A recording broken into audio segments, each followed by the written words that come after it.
नमस्कार दोस्तों, स्वागत है आपका अपने वाईपी एजुकेशन ट्रिक परिवार में। हमारा उद्देश्य है आपकी तैयारी को आसान बनाना ताकि आप हर कॉन्सेप्ट को स्पष्ट रूप से समझ सकें और अपने लक्ष्य की ओर निश्चित होकर आगे बढ़ें। तो आप वीडियो को अंत तक देखना। अंत में हम महत्वपूर्ण प्रश्न को लगाएंगे। क्या आप जानते हैं कि हर बच्चा सिर्फ एक नहीं बल्कि 8 तरह की बुद्धियों के साथ पैदा होता है। तो दोस्तों, सीटेट में हर बार पूछे जाने वाला जो टॉपिक है वो है हार्वर्ड गार्डनर। लेकिन बच्चे अभी तक समझ नहीं पाए कि असली बुद्धि क्या होती है। तो आज हम इस वीडियो में हार्वर्ड गार्डनर से रिलेटेड सारे फैक्ट को अच्छे से समझेंगे। तो बिना किसी गलती के करते हैं वीडियो को स्टार्ट। तो वीडियो स्टार्ट हो चुकी है। यहाँ पे देखिए लिखा क्या है। लिखा है हार्वर्ड गार्डनर का बहुबुद्धि सिद्धांत यानी मल्टीपल इंटेलिजेंस थ्योरी। गार्डनर ने 1983 में क्या कहा उसको थोड़ा सा समझिए। गार्डनर ने 1983 में कहा है कि बुद्धि एक नहीं होती बल्कि कई प्रकार की होती है। यानी मनुष्य में बुद्धि एक नहीं होती बल्कि कई प्रकार की होती है। हर बच्चे में अलग अलग तरह की बुद्धियाँ अलग अलग मात्रा में पाई जाती हैं।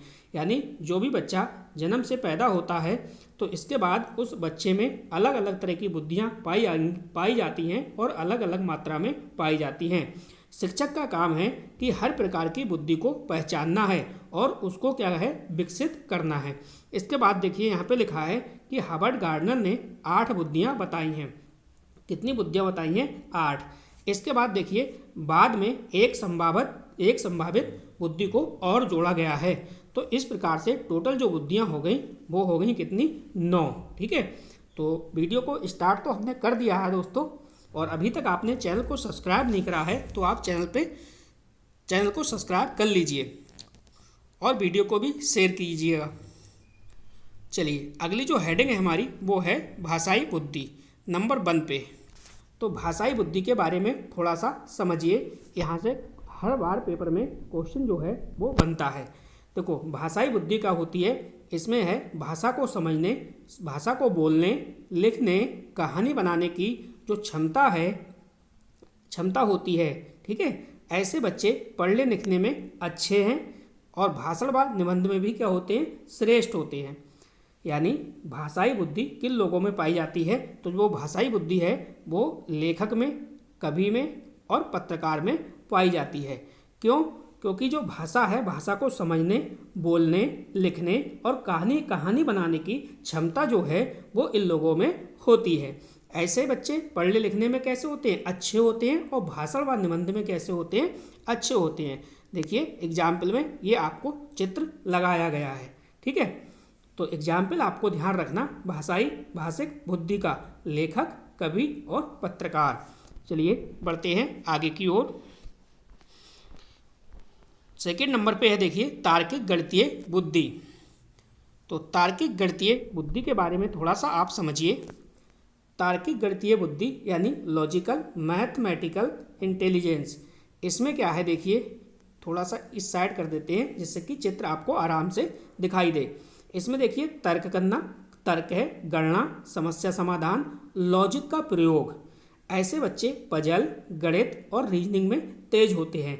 यानी जिन बच्चों के अंदर तार्किक गणितीय बुद्धि पाई जाती है या विकसित होती है तो वो बच्चे तर्क करने में, गणना करने में, समस्या समाधान में और लॉजिक का प्रयोग करने में माहिर होते हैं। ऐसे बच्चे पजल, गणित, रीजनिंग में क्या होते हैं? बहुत तेज होते हैं। जिन बच्चों के अंदर इस प्रकार के गुण पाए जाते हैं तो उन बच्चों में कौन सी बुद्धि होगी? उन बच्चों में तार्किक गणितीय बुद्धि होगी। अगर हम एग्जाम्पल की बात करें तो एग्जाम्पल में देखिए कि जैसे वैज्ञानिक, जैसे गणितज्ञ और जैसे इंजीनियर।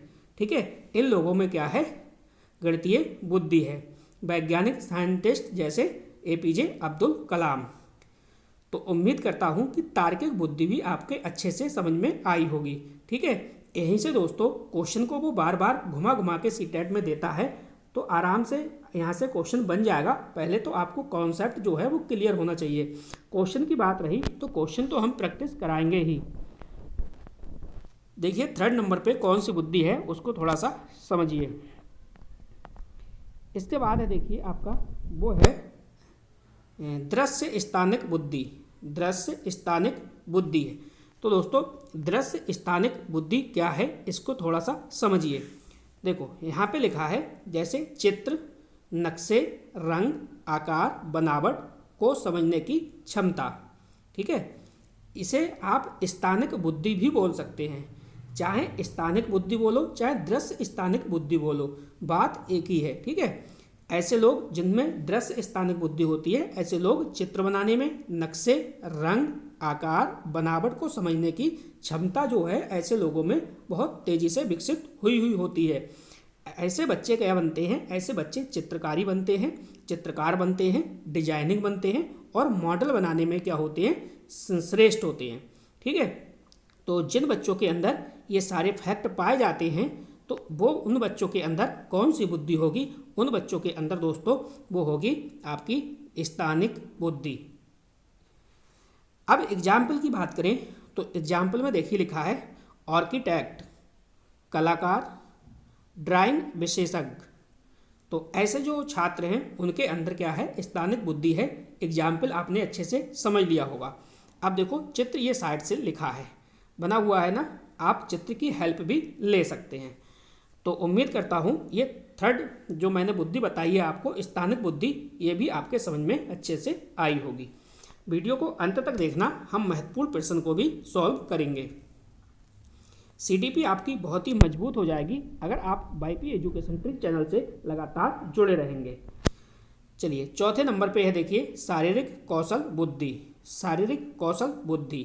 तो इसके बारे में थोड़ा सा समझिए। देखो शरीर का प्रयोग करके सीखने की क्षमता, क्या लिखा है, शरीर का प्रयोग करके सीखने की क्षमता। ऐसे बच्चे खेल, नृत्य, अभिनय, मॉडल मेकिंग में तेज, यानी ऐसे बच्चे जो खेलने, नृत्य करने, अभिनय करने, मॉडल मेकिंग में तेज होते हैं, उन बच्चों के अंदर शारीरिक कौशल बुद्धि पाई जाती है।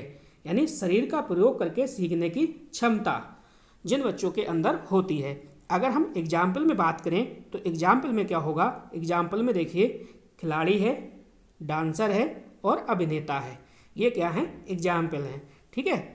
चित्र में आप देख रहे हो ये क्या है, ये एक खिलाड़ी का चित्र है। अब ये खिलाड़ी है तो इसमें कौन सी गतिविधि होगी, कौन सी बुद्धि होगी, बुद्धि होगी इसमें शारीरिक कौशल बुद्धि, क्योंकि जो भी एक्टिविटी कर रहा है वो अपनी बॉडी से कर रहा है, ठीक है। तो शरीर का प्रयोग करके सीखने की जिसके अंदर क्षमता होगी, ऐसे बच्चों में कौन सी होगी, शारीरिक कौशल गति, शारीरिक कौशल बुद्धि, ठीक है। चाहे जैसे खिलाड़ी हुआ, डांसर हुआ, अभिनेता हुआ, इसके एग्जाम्पल आपके समझ में आ गए होंगे। चलिए आगे चलते हैं, देखते हैं हमारा नेक्स्ट हेडिंग हमारी क्या है। देखिए जो अगली हेडिंग है हमारी वो है संगीतात्मक बुद्धि, यानी म्यूजिक इंटेलिजेंस। तो इसको भी आप अच्छे से समझिएगा। मेरी कोशिश तो यही है कि मैं स्लो आपको पढ़ाऊँ, लेकिन चीज़ें आपकी जो हैं वो क्लियर होती चलें, ताकि आपको दोबारा कहीं पे भी इधर उधर भटकने की आवश्यकता ना पड़े। तो संगीतात्मक बुद्धि किन बच्चों में होती है, समझो। देखो जिसके अंदर ध्वनि, लय, सुर, ताल को समझने की क्षमता होती है, यानी जिन बच्चों के अंदर ध्वनि, लय, सुर, ताल को समझने की क्षमता होती है, उन बच्चों के अंदर संगीतमय बुद्धि होती है। ऐसे बच्चे होते क्या हैं, देखिए ऐसे बच्चे गाना, वाद्य बजाना, लय पकड़ने में तेज होते हैं। उदाहरण के तौर पर देखें हम गायक और क्या हो जाएगा, संगीतकार, यानी गायक और संगीतकार के अंदर ये सब गुण मिलते हैं। जैसे देखिए एग्जाम्पल में ये दिखाया गया है, ये देखिए आप एग्जाम्पल क्या है, एक गायक है या कह सकते हो एक संगीतकार है, ठीक है। तो गायक है, गायक का मतलब है इस गायक के अंदर ये सारे के सारे गुण प्रेजेंट होंगे। जैसे इसकी धुनी अच्छी होगी, लय अच्छी होगी, सुर अच्छा होगा और ताल को समझने की क्षमता होगी। तो उम्मीद करता हूँ अब आपके संगीतात्मक बुद्धि भी समझ में आ गई होगी। चलिए अगली स्टेप पे चलते हैं। दोस्तों अगर आपको वीडियो अच्छी लगती है तो वीडियो को आप लाइक करिएगा और वीडियो को अपने दोस्तों में भी शेयर करिएगा। तो संगीतमय बुद्धि आपकी हो गई। अगली जो हमारी हेडिंग है वो हेडिंग है, देखिए इंटरपर्सनल इंटेलिजेंस, ठीक, इंटरपर्सनल इंटेलिजेंस। अब देखो यहाँ पे थोड़ा सा इंग्लिश आपको याद रखनी है, हिंदी में आप कंफ्यूज हो सकते हो। देखो यहाँ पे लिखा है पारवैयक्तिक बुद्धि। अगर यहाँ पे कहीं आ जाए आपका दूसरा शब्द आ जाए कि अंतर्वैयक्तिक बुद्धि, तो अंतर्वैयक्तिक बुद्धि जो होती है वो भी क्या होती है, इंटरपर्सनल इंटेलिजेंस उसे भी बोलते हैं। और ये आ जाए पारवैयक्तिक बुद्धि तो भी यही है। तो इसलिए सीधे सीधे आप इंग्लिश में ध्यान दो, इंटरपर्सनल इंटेलिजेंस। तो इसमें क्या होता है इसके बारे में थोड़ा सा समझो। देखो इसमें क्या होगा ना कि भाई दूसरों की भावना, मनोभाव, व्यवहार को समझने की क्षमता, यानी दूसरों की भावनाओं को, मनोभाव और व्यवहार को समझने की क्या है, क्षमता। ऐसे बच्चे टीम वर्क, नेतृत्व और समझाने में कैसे होते हैं, श्रेष्ठ होते हैं।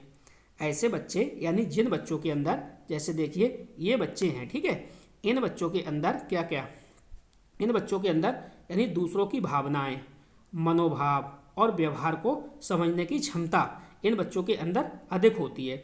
ऐसे बच्चे क्या करते हैं, ऐसे बच्चे टीम वर्क, नेतृत्व और समझाने में क्या होते हैं, श्रेष्ठ होते हैं। ठीक है, अगर हम उदाहरण के तौर पे जाने तो उदाहरण के तौर पे जैसे शिक्षक हो गया, नेता हो गया और मैनेजर, ठीक है, ये इसके क्या है, एग्जाम्पल हैं।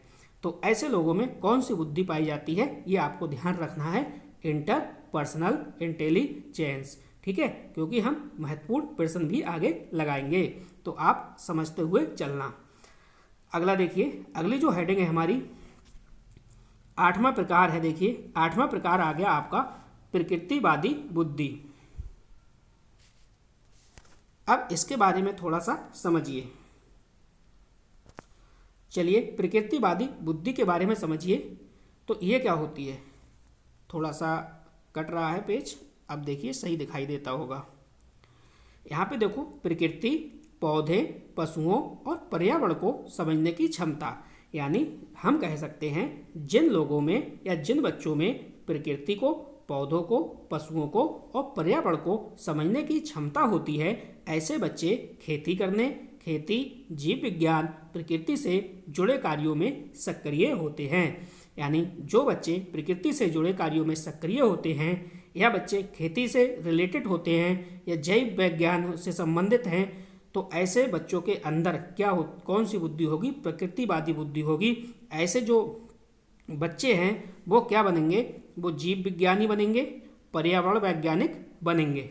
ठीक है, या कह सकते हो इसमें एक एग्जाम्पल किसान का भी आप ऐड कर सकते हो, क्योंकि जो किसान जो है वो भी प्रकृतिवादी से ही संबंधित है। ठीक, तो जिन बच्चों के अंदर प्रकृति, पौधे, पशुओं और पर्यावरण को समझने की क्षमता होगी, उनके अंदर कौन सी होगी, प्रकृतिवादी बुद्धि होगी। चलते हैं आगे की ओर। अगली जो हेडिंग है वो है 9 नंबर हेडिंग। देखिए इसके बारे में थोड़ा सा आप समझो। देखो क्या लिखा है यहाँ पे, समझो। अस्तित्ववादी बुद्धि क्या है दोस्तों, अस्तित्ववादी बुद्धि, इसको थोड़ा सा आप समझिए।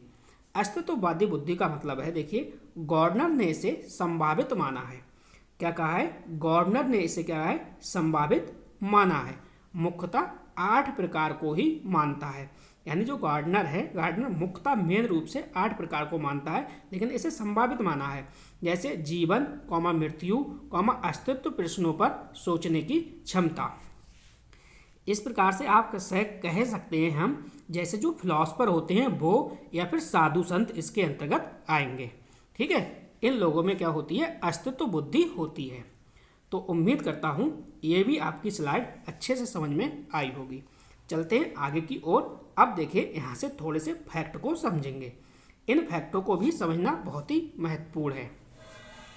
चलिए फैक्ट क्या है समझो। देखो गॉर्डनर ने बुद्धि को एकल नहीं बहुआयामी माना है। अब इस शब्द को आपको ध्यान रखना है, क्या माना है, बहुआयामी माना है। आगे समझो, कुल जो है वो 8 मुख्य बुद्धियां हैं, मुख्य रूप से क्या है, 8 हैं। ठीक है, और वैसे कितनी है, 9 है, क्योंकि एक को बाद में उन्होंने ऐड किया है। नेक्स्ट देखो, यह सिद्धांत व्यक्ति की विभिन्न क्षमताओं को प्रोत्साहित करता है। यानी जो हार्वर्ड गॉर्डनर का बहुबुद्धि सिद्धांत है, यह सिद्धांत व्यक्ति की विविध क्षमताओं को प्रोत्साहित करता है। शिक्षक को बच्चे की क्षमता के अनुसार शिक्षण विधि अपनानी चाहिए। अगर जैसे आप भावी शिक्षक हैं, जब आप शिक्षक बनेंगे तो बच्चों की क्षमता के अनुसार ही शिक्षण विधि को आप यूज करेंगे। नेक्स्ट है, सभी बच्चे अलग अलग बुद्धियों में मजबूत होते हैं। यानी जो बच्चे होते हैं, बच्चे आपको पता ही है कि बच्चे एक जैसे नहीं होते, सभी में बुद्धि अलग अलग होती है। जब अलग अलग बुद्धि होगी तो किसी में किसी प्रकार की बुद्धि मजबूत होगी, किसी बच्चे में दूसरे टाइप की बुद्धि मजबूत होगी। यह सिद्धांत समग्र विकास पर जोर देता है। यह जो हार्वर्ड गार्डनर का बहुबुद्धि सिद्धांत है, यह सिद्धांत समग्र विकास पर क्या देता है, जोर देता है।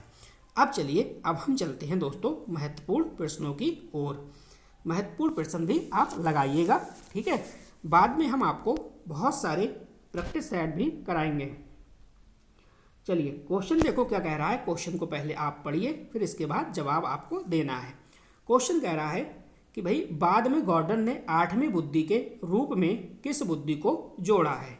तो 8वीं बुद्धि के रूप में किस बुद्धि को जोड़ा है, ये आपको यहाँ पे बताना है। 8वीं बुद्धि के रूप में सही ऑप्शन आपको यहाँ पे चुनना है। आंतरवैयक्तिक बुद्धि, प्रकृतिनिष्ठ बुद्धि, अस्तित्ववादी बुद्धि और भाषिक बुद्धि। तो यहाँ पे सही जवाब क्या होगा दोस्तों, सही जवाब होगा प्रकृतिनिष्ठ बुद्धि, यानी बी ऑप्शन इसका बिल्कुल सही जवाब है। चलिए अगला क्वेश्चन देख लेते हैं।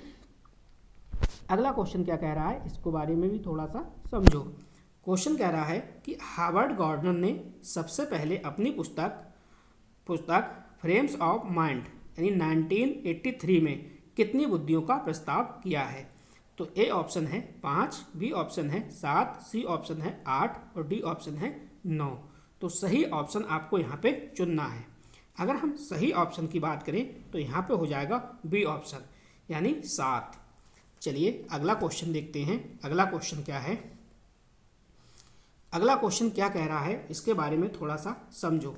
क्वेश्चन कह रहा है स्वयं को पहचानना, किसको, स्वयं को पहचानना, अपनी भावनाओं का मूल्यांकन करना और उद्देश्य निर्धारित करना किस बुद्धि का संकेत है। यानी अपने आप को, स्वयं को पहचानना, अपनी भावनाओं का मूल्यांकन करना, उद्देश्य निर्धारित करना किस बुद्धि का संकेत है, ये आपको यहाँ पे बताना है। ए ऑप्शन है अंतर्वैयक्तिक, बी ऑप्शन है आंतरवैयक्तिक, सी ऑप्शन है भाषिक और डी ऑप्शन है तर्क गणितीय। तो सही जवाब आपको यहाँ पे देना है। सही जवाब दोस्तों क्या होगा, हमारा बी ऑप्शन बिल्कुल सही जवाब होगा। चलिए अगला क्वेश्चन देखते हैं। अगला क्वेश्चन क्या है, अगला क्वेश्चन क्या है ये भी पढ़ लीजिए। देखो, संगीत के पैटर्न, लय और सुरों को पहचानने की क्षमता निम्न में से किस बुद्धि का उदाहरण है। तो ये तो आराम से आप क्वेश्चन बना लोगे क्योंकि क्वेश्चन में डायरेक्ट इसका आंसर ही छिपा हुआ है। तो ये क्या हो जाएगा, संगीतात्मक। ठीक है, इसके हम बहुत सारे क्वेश्चन आपको कराएंगे, लेकिन पहले एक बार कंटेंट कंप्लीट हो जाने दो, सिलेबस एक बार कंप्लीट हो जाए, इसके बाद सुपर फास्ट रिवीजन अपने लोग करेंगे। चलो देखो अगला क्वेश्चन देखो, दूसरों की भावनाओं को, अब यहाँ पे कह रहा है दूसरों की भावनाओं को, व्यवहार और मिजाज को समझकर उसके साथ तालमेल बनाना किस बुद्धि से संबंधित है। तो ए ऑप्शन है आंतरवैयक्तिक, बी ऑप्शन है भाषिक, सी ऑप्शन है अंतर्वैयक्तिक, डी ऑप्शन है प्राकृतिक। तो दोस्तों यहाँ पे आपको सही जवाब देना है। इसका सही जवाब क्या होगा, तो सही जवाब क्या होगा दोस्तों, यहाँ पे सी ऑप्शन बिल्कुल सही जवाब होगा। चलिए अगला क्वेश्चन देखते हैं। अगर आपको किसी क्वेश्चन पे कोई डाउट हो तो आप कमेंट करिएगा, आपको जवाब वहाँ पे मिल जाएगा। देखो, शरीर के अंगों का, अब यहाँ पे किसकी बात हो रही है, शरीर के अंगों का समन्वय करके कौशलपूर्ण कार्य करना किस बुद्धि का मुख्य गुण है।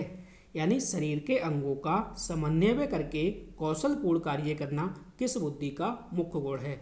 ए ऑप्शन है काइनेस्थेटिक बुद्धि, बी ऑप्शन है प्राकृतिक बुद्धि, सी ऑप्शन है भाषिक बुद्धि, डी ऑप्शन है स्थानिक बुद्धि।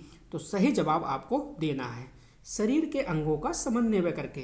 तो सही जवाब क्या होगा, ए ऑप्शन यहाँ पे बिल्कुल सही हो जाएगा।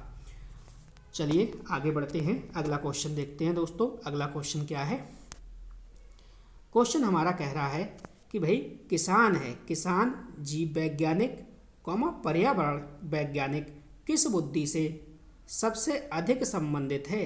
यानी मैंने आपको किसान भी एग्जाम्पल में बताया था, चाहे किसान हुआ, चाहे जीव वैज्ञानिक हुआ, चाहे पर्यावरण वैज्ञानिक हुआ, ठीक है, ये किस प्रकार से बुद्धि से संबंधित है। ए ऑप्शन है अस्तित्ववादी, बी ऑप्शन है आंतरवैयक्तिक, सी ऑप्शन है प्राकृतिक, डी ऑप्शन है तर्क गणितीय। तो यहाँ पे सही ऑप्शन आपको बताना है। सही ऑप्शन दोस्तों क्या होगा, ये तो आपको आंसर आता ही है, बी ऑप्शन बिल्कुल सही होगा, प्राकृतिक बुद्धि। चलिए चलते हैं, अगला क्वेश्चन देखते हैं। अगला क्वेश्चन क्या है दोस्तों, अगला क्वेश्चन देखिए, बहुत ही प्यारा सा क्वेश्चन है ये भी। क्वेश्चन क्या कह रहा है, कविता लिखना, भाषण देना, कहानी सुनाना किस बुद्धि का प्रमुख उदाहरण है। तो ए ऑप्शन है भाषिक बुद्धि, बी ऑप्शन है संगीतात्मक बुद्धि, सी ऑप्शन है अंतर्वैयक्तिक बुद्धि, डी ऑप्शन है स्थानिक बुद्धि। तो इसका भी आंसर आपको याद होगा, बिल्कुल सिंपल क्वेश्चन है, सरल सा क्वेश्चन है। चलिए इसका जो जवाब हो जाएगा भाषिक बुद्धि, ए ऑप्शन बिल्कुल सही जवाब है। तो लगभग 9 क्वेश्चन हमारे हो चुके हैं। अब देखिए 10वां क्वेश्चन। 10वां क्वेश्चन क्या कह रहा है, इसके बारे में थोड़ा सा समझो। क्वेश्चन कह रहा है गॉर्डनर ने 9वीं बुद्धि को क्यों संभावित बुद्धि कहा, यानी गॉर्डनर ने 9वीं बुद्धि को क्यों संभावित बुद्धि कहा। तो ए ऑप्शन है क्योंकि इसका कोई वैज्ञानिक आधार नहीं था, बी ऑप्शन है क्योंकि यह सभी बच्चों में समान होती है, सी ऑप्शन है क्योंकि यह दार्शनिक स्तर पर अनुभव की जाती है, डी ऑप्शन है क्योंकि यह केवल मनोवैज्ञानिक होती है। तो दोस्तों इसका जो सही जवाब है वो क्या होगा, सी ऑप्शन होगा। मैंने आपको एग्जाम्पल इसका बताया था, क्योंकि ये दार्शनिक स्तर पर अनुभव की जाती है। एक क्वेश्चन आपका छूट गया, छूटा हुआ भी हम आपको क्वेश्चन कराते हैं। देखिए पहले हम क्वेश्चन ही करा दे रहे हैं। क्वेश्चन क्या छूटा था, ये वाला छूटा था 5वां नंबर। तो क्वेश्चन कह रहा है वह बुद्धि जिसमें बच्चा चित्र, आकृतियों, मैप और दिशा को समझकर कार्य करता है कहलाती है। यानी वह बुद्धि जिसमें बच्चा जो है वो चित्र, आकृतियों, मैप और दिशा को समझकर कार्य करता है, कौन सी बुद्धि कहलाती है। ए ऑप्शन है स्थानिक बुद्धि, बी ऑप्शन है तर्कगणितीय बुद्धि, सी ऑप्शन है प्रकृतिनिष्ठ बुद्धि, डी ऑप्शन है अस्तित्ववादी बुद्धि। तो सही ऑप्शन आपको बताना है। तो सही ऑप्शन क्या होगा दोस्तों, ए ऑप्शन बिल्कुल सही जवाब हो जाएगा। अब देखिए यहाँ पे थोड़ा सा आप समझ लीजिए, अगर आप सीटेट की तैयारी कर रहे हैं तो देखो मैंने आपके लिए दोस्तों यहाँ पे प्ले लिस्ट आपके लिए तैयार कर दी है। आपको कौन सी प्ले लिस्ट से पढ़ना है वो मैं आपको यहाँ पे बता रहा हूँ।